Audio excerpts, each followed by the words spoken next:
ආයුබෝවන් කියලා පිළිගන්නවාද ඔයගොල්ලෝ හැමෝම අලුත් වීඩියෝ එකට.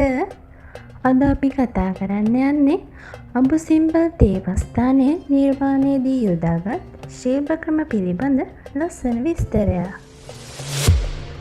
මෙම දේවස්ථානය දෙවන රැම්සෙස් රජු විසින් ඉදි කරන ලද්දක් වන අතර මෙය දැවැන්ත ශෛලමය දේවස්ථානයක් වේ.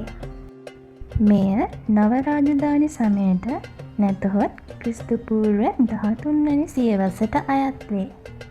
නයිල් ගංගාධරයේ දකුණු පෙදෙසේ අස්වාන් ප්‍රදේශයට දකුණු දෙසින් මෙම දේවස්ථානය හමු වේ. පර්වතයේ හැඩයට උචිත වන අයුරින් හා පාරිසරික තත්ත්වයන්ට ගැලපෙන ලෙස මෙම දේවස්ථානය නිර්මාණය කර ඇත. මෙහි ජ්‍යාමිතික හැඩ බහුල වේ. ඇතුල් වන දොරටුව සමීපයේ පර්වතයට ලම්බකව කපා නිම කර ඇත.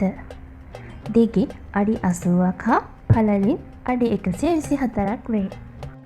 මෙම දේවස්ථානයේ ඉදිරිපස දොරටුව දෙපස ඇති අඩි 66ක් උස රැම්සෙස් රූප නිර්මාණයේදීද පර්වතයේ ස්වභාවික හැඩයට හානියක් නොවන අයුරින් සකස් කර ඇත.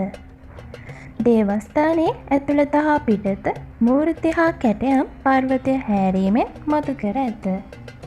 මෙය සූර්ය දිව්‍ය සංකල්පයට සම්බන්ධව ගොඩනගන ලද්දකි.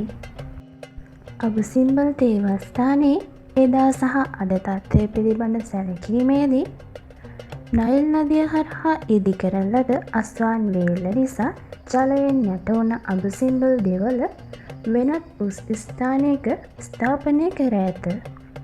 එය ඊජිප්තු රජයක තීරණයක් අනුව සිදුවිය.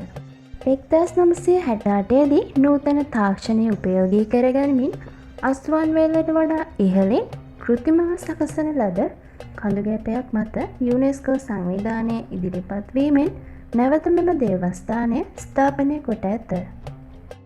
එහිදී මුල් නිර්මාණයට කිසිදු හානියක් නොවන අයුරින් එලෙසින්ම පිහිටුවා ඇත. ලෝක උරුමයක් අනාගත පරපුර වෙනුවෙන් ආරක්ෂා කර තැබීම යහපත් කාර්යයකි. මේ වගේ තවත් ලස්සන පැහැදිලි කිරීමක් එක්ක අපි ඊළඟ වීඩියෝවෙන් හමුවෙමු.